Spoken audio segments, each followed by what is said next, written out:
Sebagai mahasiswa logistik, pasti kita pernah mendengar kata procurement. Apa sebenarnya procurement itu? Procurement adalah pembelian barang atau jasa untuk tujuan bisnis. Procurement dilakukan jika perusahaan bertujuan memperoleh bahan baku dan persediaan, terlebih lagi untuk tujuan bisnis besar dengan skala besar. Namun hingga saat ini masih didapati beberapa masalah yang sering terjadi dalam proses procurement, seperti kurangnya transparansi, seleksi vendor yang tidak tepat, risiko pasokan, ketidakpastian kebutuhan. Penyediaan atau procurement telah berkembang selama bertahun-tahun.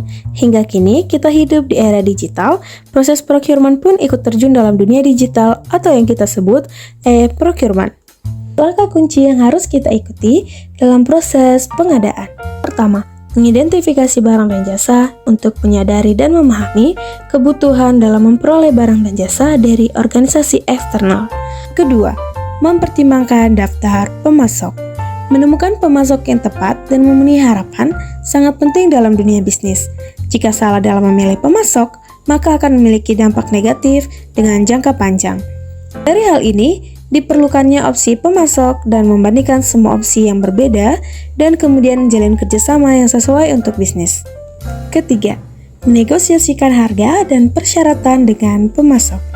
Hal ini penting karena tahap ini adalah di mana negosiasi harga terjadi dan pentingnya bagi kedua pihak untuk menerapkan win-win solution. Keempat, menyelesaikan pesanan pembelian.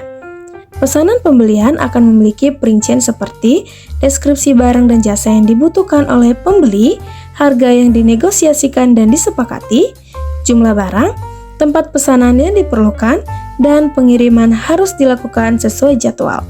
Setelah pemasok menerima pesanan pembelian, ia akan mengirimkan faktur dan instruksi pembayaran kepada pembeli. Pada faktur ini, detail pesanan disebutkan sehingga penting untuk menyimpan catatan faktur ini untuk referensi ke depannya. Selanjutnya adalah proses pengambilan pesanan untuk mempersiapkan pesanan. WMS atau Warehouse Management System adalah salah satu solusi sistem yang dapat digunakan untuk mempercepat pencarian barang. Transportasi memainkan peranan yang vital dikarenakan penentuan jenis moda yang akan digunakan, waktu pengiriman, dan jumlah pengiriman akan berdampak langsung pada kelancaran aliran distribusi. 7. Tetap sesuai pada faktur. Selalu pastikan untuk menyimpan semua faktur dan catatan pembayaran. Ini juga membantu menganalisis pengeluaran di hari ke depan. Pastikan menyimpan semua faktur yang akan membantu dalam memahami apakah biaya yang dikeluarkan terlalu banyak atau berpegang pada anggaran yang direncanakan. Contoh saja, jika perusahaan melihat selama sebulan pengeluaran terlalu banyak, maka perusahaan dapat memutuskan untuk mencari alternatif pemasok baru.